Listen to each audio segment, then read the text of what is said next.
South Vietnam, focal point of the West's fight against communism in Southeast Asia. For nearly a decade, Premier Ngo Dinh Diem ruled his small nation of 15 million without open opposition. But in mid-1963, protests began mounting against his regime. His powerful brother, Ngo Dinh Nhu, who headed the feared secret police, influenced Diem in decisions that alienated both the Vietnamese and the West. The United States poured $1 million a day and 16,500 troops into the war against the Viet Cong guerrillas. As the year wore on, the U.S. concluded Diem put the war effort second to his drive for personal power. The effort to drive out the communists seemed in jeopardy.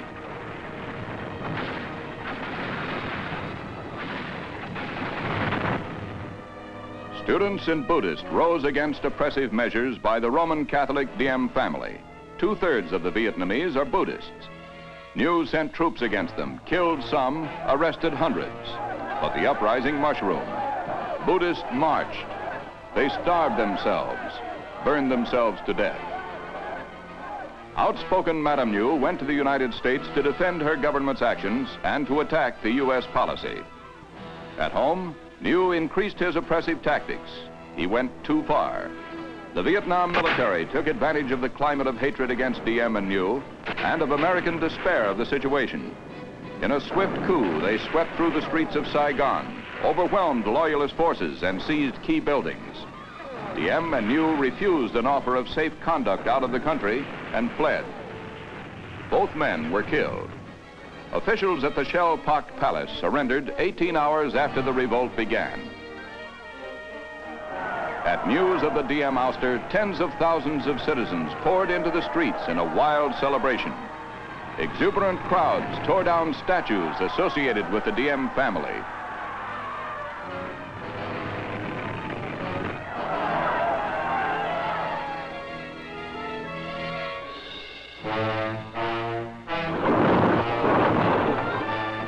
The new leaders, General Dong Van Minh and Premier Ngo Dinh Diem, won immediate support from the people and recognition from the West. They proclaimed religious freedom, released hundreds of Buddhist prisoners. They promised free elections and stepped up the fight against communism.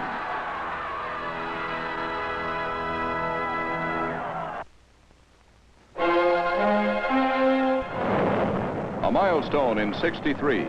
East and West banned the testing of nuclear weapons in the atmosphere. The leading nuclear powers met in Moscow in July. After 2 weeks of cordial talks, they signed the first treaty to result from 18 years of negotiations on arms. Premier Khrushchev signed the agreement despite protests from communist China, with whom he had feuded all year long. At the formal signing, Lord Hume, British Foreign Secretary, Andrei Gromyko, Soviet Foreign Minister, and Secretary of State Dean Rusk for the United States. Nations on both sides of the Iron Curtain, except France and Red China, signed the pact, considered by the West an important first step toward a thaw in the Cold War. President Kennedy went to the United Nations in September. Following a conciliatory speech by Gromyko, he eloquently lauded the improved relationships created by the treaty, proposed a joint U.S.-Soviet trip to the moon. But the Cold War issue remained. Russia employed typical Cold War tactics on 2 occasions. In Germany, the Soviets held up an American military convoy for 41 hours at a checkpoint on the Berlin Autobahn. They gave no explanation for the harassment, nor for suddenly releasing the convoy. The incident came at a time when Russia and the U.S. were working out a trade agreement for the sale of U.S. wheat to Russia.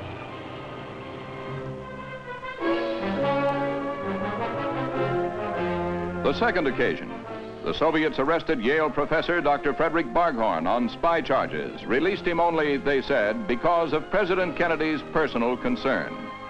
A year of new hope in the Cold War, but the hard issues remained unsolved.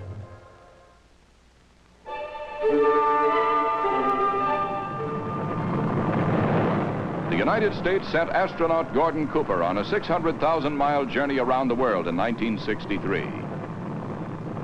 All systems were go during the thrilling 22-orbit, 34-hour flight.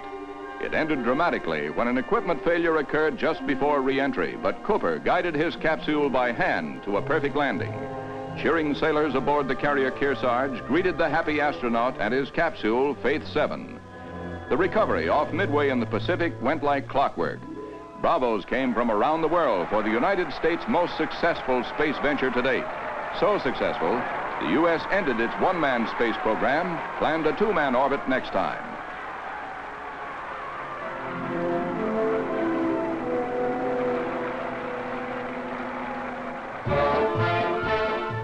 A woman blasted into space for the first time in '63. Russia sent Valentina Tereshkova on a 48-orbit ride. TV audiences watched, and Premier Khrushchev talked to her during the flight. Even more spectacular, Russia had launched Valery Bykovsky 2 days earlier, and the two orbited simultaneously for 3 days.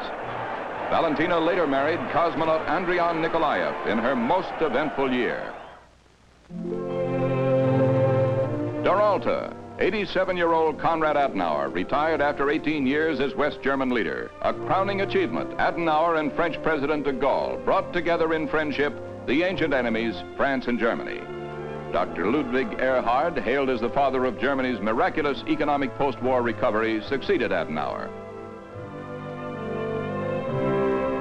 In Britain, another government leader retired. Prime Minister Harold Macmillan, 70 years old, resigned after 6 years for reasons of health. The constant attack against his leadership did not help his health. Queen Elizabeth called on Foreign Secretary Lord Hume to take over. He promptly renounced his titles, campaigned for and won a seat in the House of Commons. In Canada, the government of Prime Minister John Diefenbaker fell in a controversy over Canadian use of U.S. nuclear warheads. Diefenbaker led a nationwide election campaign for his Conservative Party. But Liberal leader Lester Pearson, a Nobel Peace Prize winner and former United Nations Assembly president, won and took over as Prime Minister. Two women made names for themselves by defying the odds. Mrs. Cuervo de Prieto and her common-law husband in Maracaibo, Venezuela, became the proud parents of 5 boys.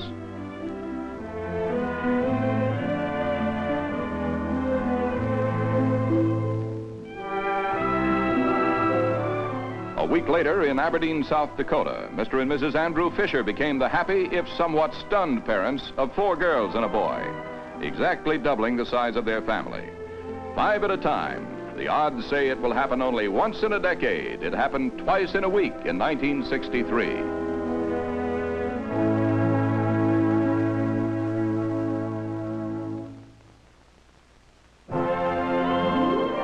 In London, the scandal of the year.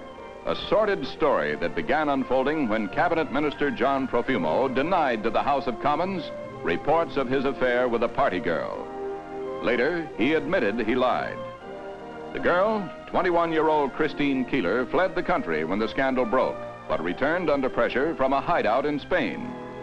Reports that she entertained a Soviet naval attaché while carrying on with Profumo, the Secretary of State for War, shook the government. The cabinet met twice in emergency session, but Parliament gave Prime Minister Macmillan a vote of confidence when he reported no security issue was involved.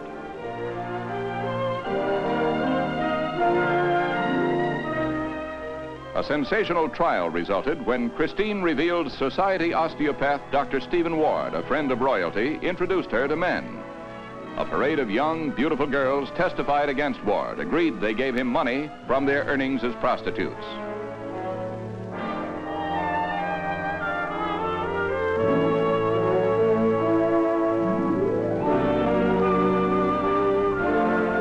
Denied the charges, but called himself a thoroughly immoral man. His trial came to an abrupt end when he took an overdose of drugs, died without knowing he was found guilty.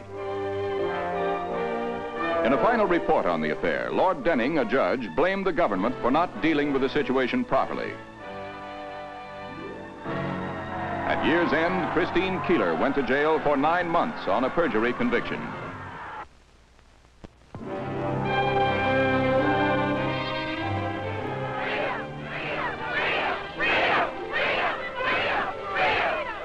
"100 years after the Emancipation Proclamation, American Negroes revolted. They marched, they demonstrated, they picketed in a drive for equality. They planned nonviolent action, but violence erupted often in the North, the East, the West, and the South. In Savannah, in New York, in Chicago, Seattle, Cambridge, Danville, Los Angeles, Jackson, and in Birmingham. Often they faced fire hoses. They faced police dogs, clubs, and electric cattle prodders. Thousands were jailed. They chained themselves together to emphasize their bondage.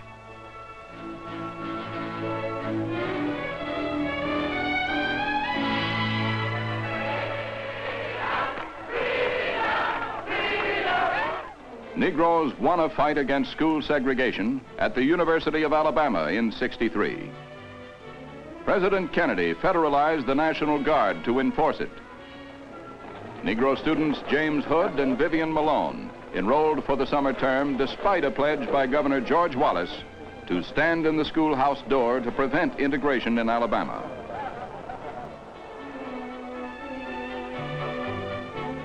He stood in the university door, but he stepped aside when federal marshals confronted him with a court order. Alabama thus became the last state of the Union to end total segregation. All year long, Negro leaders urged their people to fight for their rights. The Reverend Martin Luther King told them, "Don't even be afraid to die." But I submit to you tonight that no man is free if he fears death. But the minute you conquer the fear of death at that moment, you're free. And you must say somehow, I don't have much money. I don't have much education. I may not be able to read and write, but I have the capacity to die. And they died in Jackson, Mississippi. NAACP official Medgar Evers was shot and killed by a sniper. Evers, a 37-year-old father of three and a veteran, was buried in Arlington National Cemetery. Amen. His daughter cried. And they died in Birmingham, at the 16th Street Baptist Church, rallying point of the Negro Drive in the nation's most segregated big city. Dynamite exploded on a Sunday morning, killed 4 little girls in Sunday school, injured 20 other Negroes. But the Negro remained essentially nonviolent, resisted all calls for retaliation. And we'll keep marching and marching and marching until one day you look around and we'll all be marching together.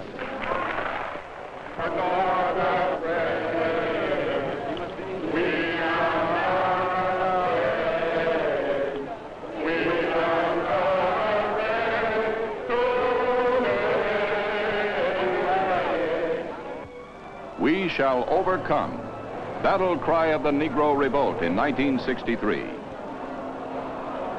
200,000 Negroes and whites marched on Washington, demanding passage of President Kennedy's Civil Rights Bill, most far-reaching of its kind in 100 years. And this, during the 100th anniversary of the Emancipation Proclamation of Abraham Lincoln.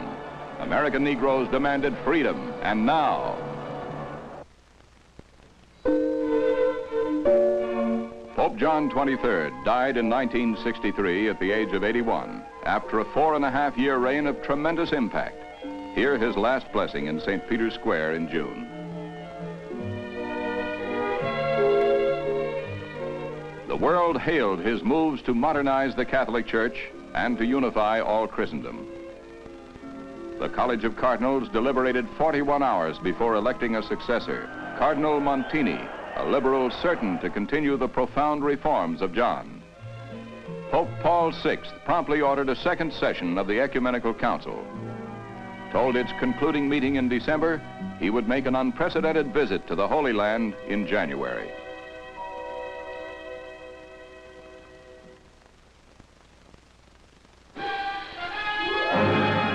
A series of coups in restless Latin America in 1963. Guatemala, Ecuador, Dominican Republic, and Honduras. Here in the Dominican Republic, as in all the coups, the military took over, claiming the governments they toppled ignored a growing communist threat. The Dominican Army installed a three-man civilian junta to rule for 2 years, promised elections after that. But the Dominican people feared the new government, demonstrated against it again and again. The United States withdrew economic and military aid, halting Alliance for Progress operations there and in Honduras.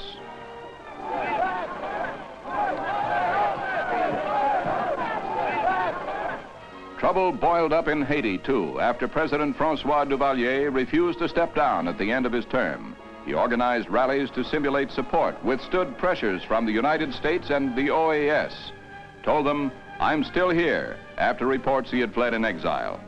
His private militia brutally seized dissidents in the regular army, broke into foreign embassies to arrest opponents who took refuge there. Neighboring Dominican Republic sent its army to the border, threatened to invade Haiti.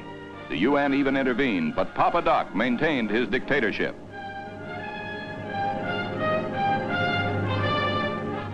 Another aspect of Latin American turmoil, the drive by Fidel Castro to spread his influence.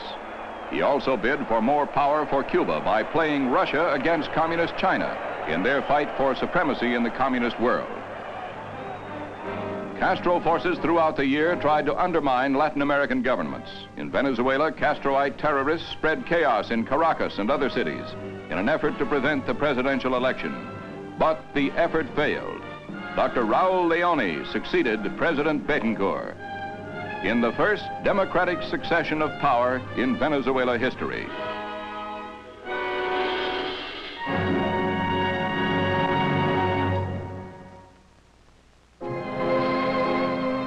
Tragedy at sea. On an April morning, the nuclear submarine Thresher, one of the fastest and deepest diving subs in the U.S. fleet, went into a test dive in the Atlantic off Cape Cod. It never surfaced. 129 men were aboard. A weeks-long search proved futile. The Navy concluded that the saltwater system probably failed, but admitted no one would know what really happened.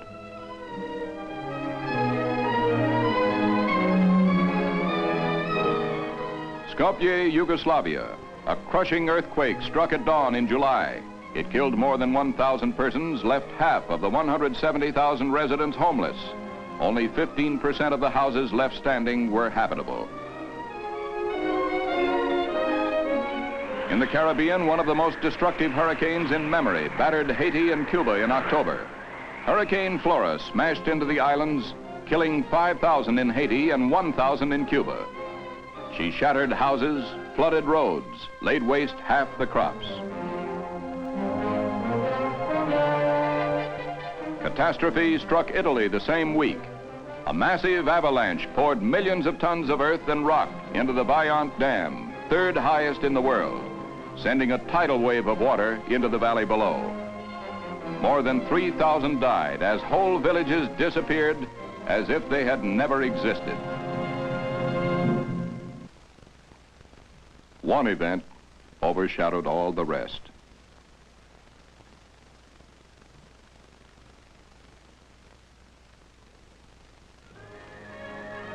In late November, President John Fitzgerald Kennedy and his wife Jacqueline went to Texas on a political trip.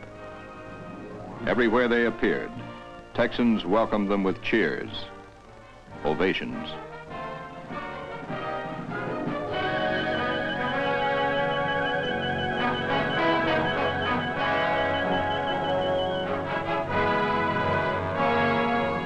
Then, during a noontime motorcade through downtown Dallas on November 22nd, came the stunning moment.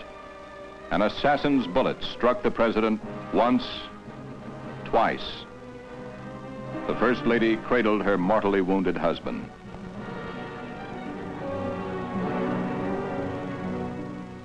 An amateur's camera caught the tragic scene.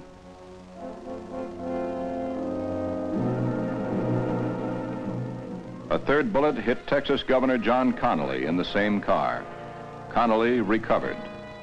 The president died within minutes. The assassin fired from this building. This window, his vantage point, ideal. Within hours, police captured Lee Harvey Oswald.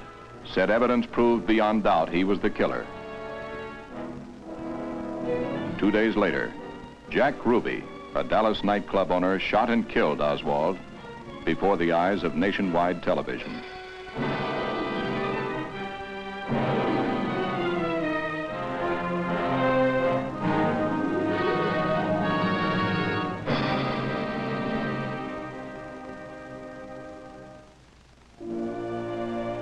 President Kennedy's body was flown to Washington immediately after his death. His wife refused to leave the casket.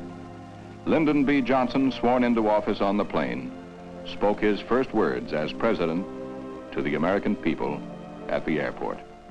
This is a sad time for all people. We have suffered a loss that cannot be weighed. For me, it is a deep personal tragedy.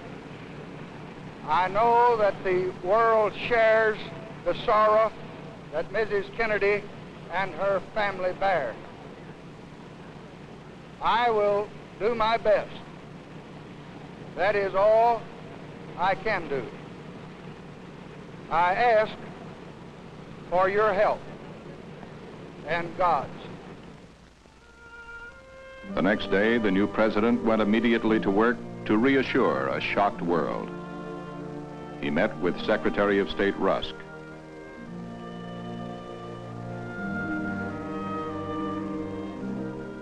With Secretary of Defense McNamara.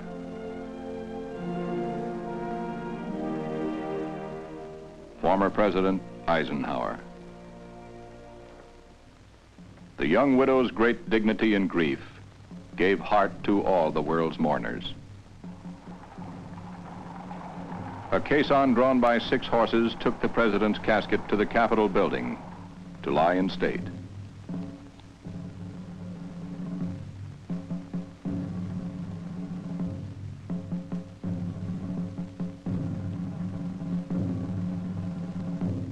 Mrs. Kennedy took her 2 little children, Caroline and John Jr., to say a last farewell to their father.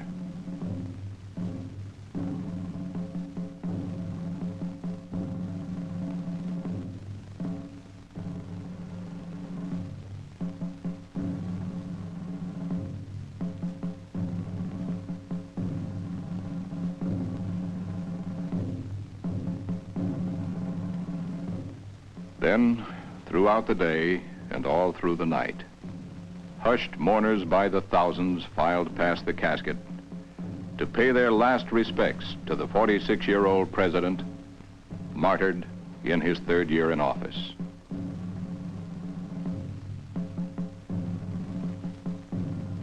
The world's leaders, kings, queens, and heads of state came to Washington to pay tribute to John Fitzgerald Kennedy.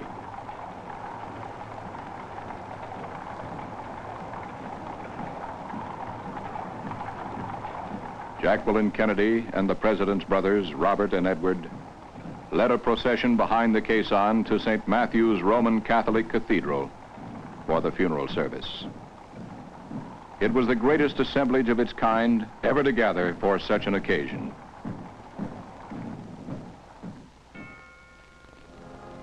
Richard Cardinal Cushing of Boston, who married John and Jacqueline Kennedy, said the Requiem Mass.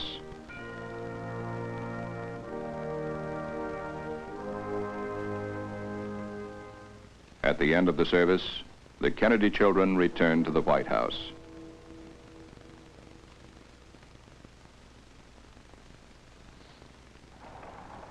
Then began the final solemn military cortege to Arlington National Cemetery, burial site for the nation's military heroes.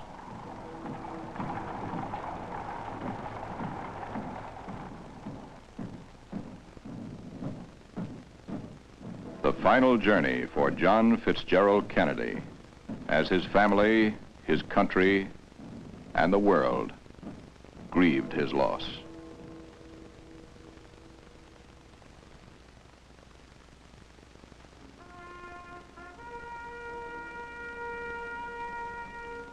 final lament of taps rang out across the rolling graveyard.